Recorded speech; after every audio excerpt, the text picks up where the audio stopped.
that in females, breast cancer is the first localization, second skin, lung, cervix, uterine cervix, colon, uterus, coat, ovarian, rectum, pancreas, and thyroids. No? And for men, lung is the first one, skin 2, prostate, laryngeal cancer, colon, mouth, bladder, gastric, esophagus, and pancreas. Lung cancer is 19% in men and 10% in women. That's also high in incidence. What we have in mortality in 2010, we have more of 5,000 in men and women, but lung cancer was 23% of the death in Cuba. It's the first cause of the world. In 16, but we have 23% of death of lung cancer in our country. And 86% are related with tobacco use. That's the same for cardiovascular disease. We have so many common risk factors, both for cancer and both for cardiovascular disease. This is the cancer mortality. You can see that in women is the first, and in men the first. So high, in the 19 and 27. And the rest is breast, colon, cervix is the fourth, was the first cause of death and incidence 55 years ago, but now it's the fourth. And in colon, in men, more or less is the same of the rest of the regions. But we say that cardiovascular diseases are more important. But in 10 province of Cuba, cancer is the first cause of death. That means that in the west part of the country, in the east part of the country, is the first cause of death in 10 of our provinces.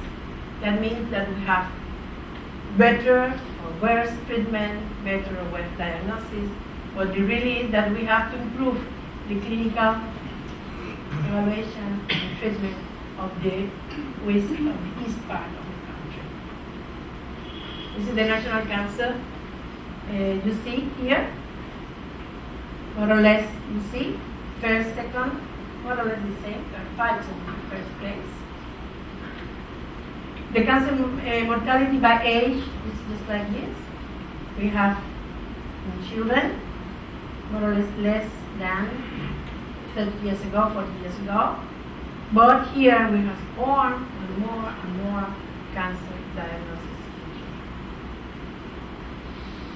The potential years, the years of potential life loss is in heart disease is 10, but in malignant tumor is 70, close to 80.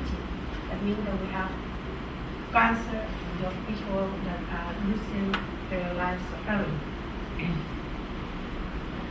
The cancer mortality for men, again, you see, 60% related with the word. We have more mortality in men, and for women, the same. The word is 35, and for women, it is 48. Incidence by gender, we see that we have more males than females. This is the numbers. And the incidence rates is more or less this. In the last year, it's 0.67. We have 23,000 more deaths and 3,000 more than previous years. We may avoid this death, I think, yes. I think yes, because we have to avoid the risk factors of cancer and diagnosis more earlier than now, and better treatment and better evaluation of the patients. But in 2006, up to 2006, the cancer management in Cuba depended on the National Institute of Oncology. That was the place for treatment, diagnosis, national cancer registry, evaluation, all the things, the researches, all the things were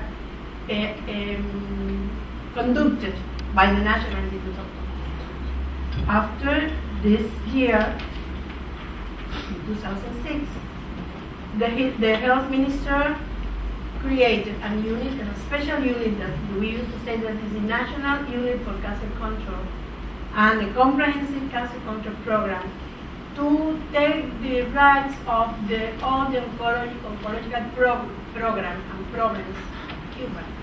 The National Institute of Oncology began to work with this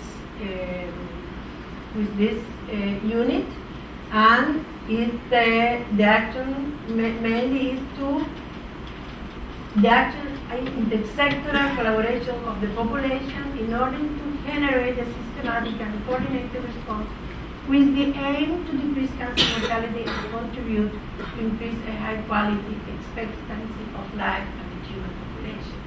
That means that this unit now is who have the right to have all the treatment and evaluation of human cancer. This unit works as a coordination institution and works with teams at the place of the unit and at distance for the whole country using information that is our internet production. And this unit converts the data in evidence to define decisions, generating administrative action for medical and social care levels in close relation with limiting some of the district health areas.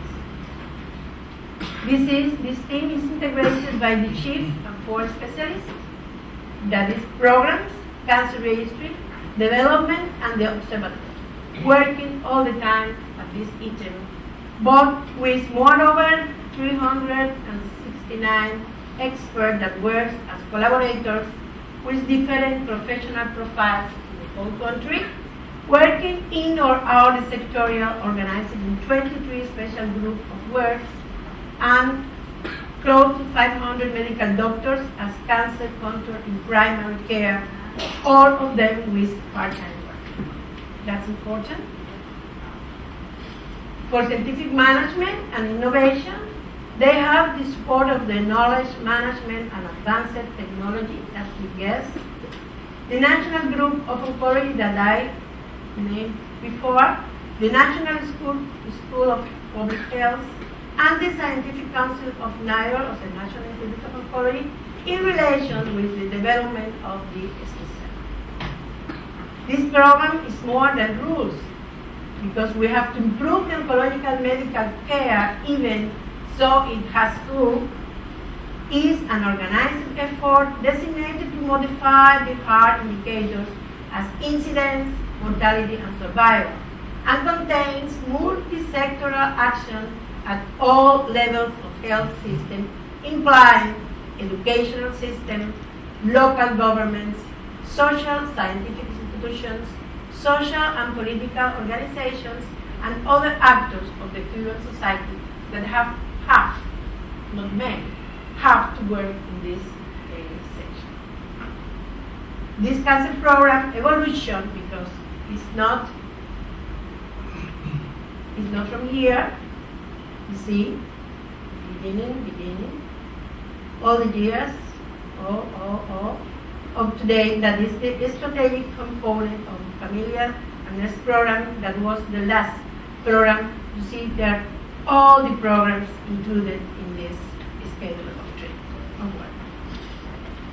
The first uterine cervical cancer that was created before 1968,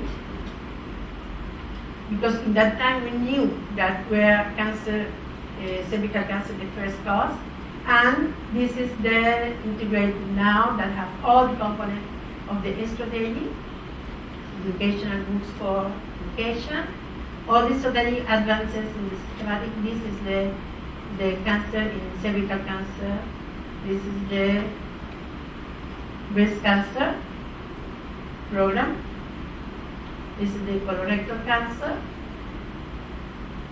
the prostate cancer, the lung cancer, Is this the result of the study of the prevalence in Cuba? You see that we have decreased, trend to decrease in 2010, because everybody knows that tobacco prevention is better than we have to avoid, not to prevent. And we may prevent cancer because everybody knows that vaccines, exercise, healthy diet, avoid tobacco and alcohol, no sun exposure contribute to decrease your and your family cancer